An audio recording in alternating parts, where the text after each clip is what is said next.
रोखठोक, बेधडक आणि नेमक्या घडामोडींचा अचूक वेध घेणारं एकमेव विजनरी बातमीपत्र विन टीव्ही मराठी. बेत मटणाचा, ईव्हीएमच्या बटनाचा. भावांनो, घ्या हात धुवून. राजकारणाचं वारू एकदा चौफेर उधळलं की ते कुणीही रोखू शकत नाही. राजकारणाचा कैफ आणि सत्तेची नशा यासाठी निवडणूक हे महत्त्वाचं केंद्र ठरलेलं असतं. मतदारापर्यंत पोहोचणं, आपली भूमिका समजावून सांगणे यासाठीचे दिवस आता केव्हाच मागे पडले आहेत. कुटुंबातील संख्येवर आधारित रुपयांच्या जोडण्या करून लक्ष्मी मातेस प्रसन्न केले जात आहे. एवढ्यावर समाधान होईल तो मतदार राजा कसला?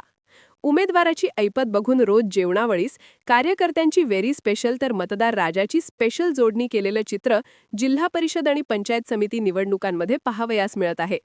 महापालिकेच्या रणकंदनानंतर आता जिल्हा परिषद आणि पंचायत समिती निवडणुकांमध्ये रोज मटणाचा बेट ठरलेला आहे. एका मतदारास 2 मतांचा हक्क असल्याने दोघांच्या समर्थकांकडून ईव्हीएमच्या बटनासाठी मटणाचा हट्ट पुरवून घेतला जात आहे. आचारसंहितेचा बडगा ओळखून अनिर्बंध खर्च लपवण्यासाठी उपनगरे आणि शहर येथील गल्ल्यांमध्ये असणारे आणि फारसे परिचित नसणाऱ्या कार्यालय आणि मंदिरांचा आधार घेतला जात आहे. मंदिराच्या हॉलमध्ये शाकाहारी तर कार्यालयामध्ये रश्श्याचा भुरका मतदारांकडून घेतला जात आहे.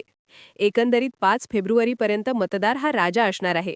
यापैकी कुणाच्याही वाढदिवसाचा बेत विविध कार्यालयांमध्ये होत असून समर्थ साथ, आमचे प्रेरणास्थान, गल्लीतील उगवते नेतृत्व यांच्या पाठीशी नेमका कोण युवा नेता आहे हे सर्वांच्या लक्षात आले आहे. तोपर्यंत भावांनो, जेवणावळीच्या रूपात घ्या हात धुवून. त्यानंतर 5 वर्षे विकास कामाचा हिशोब तुम्ही विचारायचा नाही आणि त्यांनी सांगायचा नाही. कसं? विन टीव्ही मराठी न्यूज चॅनलला लाईक करा, शेअर करा आणि सबस्क्राईब करा.